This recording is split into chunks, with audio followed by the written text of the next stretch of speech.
Décembre 2018, acte 3 du mouvement des Gilets jaunes. Sur les Champs-Élysées, règne une atmosphère de révolte.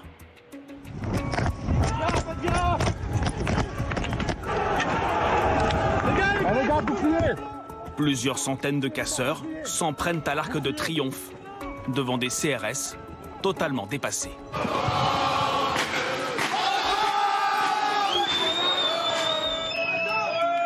Un mois plus tard, la révolte s'étend jusque devant les symboles de la République lorsque certains manifestants forcent la porte d'un ministère.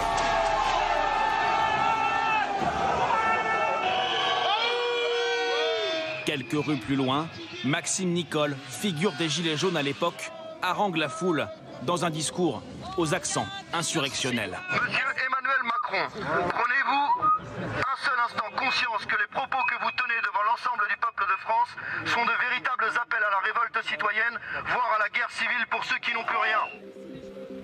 La guerre civile.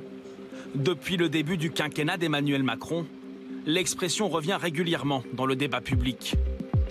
Comme fin 2020, peu après l'assassinat de Samuel Paty par un terroriste islamiste.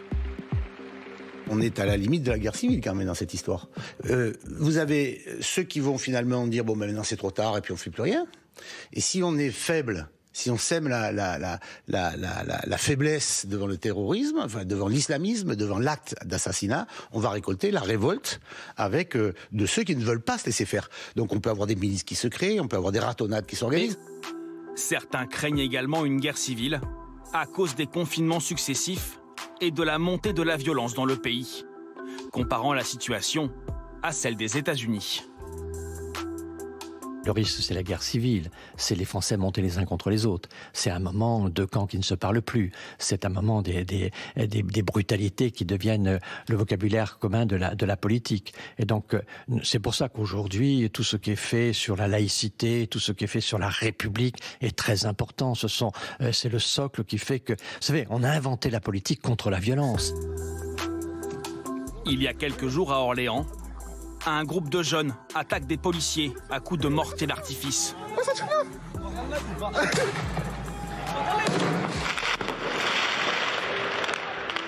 En octobre dernier, c'est un commissariat qui est attaqué à Champigny-sur-Marne. Des scènes décrites comme de la guérilla urbaine par les syndicats de police. On se retrouve avec des quartiers qui ont été totalement abandonnés par les services publics en général, dans lesquels aujourd'hui le seul représentant de l'État qui est encore présent de manière ponctuelle, surtout pour régler des problèmes, c'est les policiers. Donc quand on a une population qui se considère comme une population de seconde zone, abandonnée par l'État, eh bien sa colère, elle se retourne contre qui ? Contre la police nationale. Un climat délétère, dénoncé dans leurs tribunes par les 20 généraux à la retraite. Selon eux, la France pourrait connaître une guerre civile très prochainement, avec potentiellement des milliers de morts.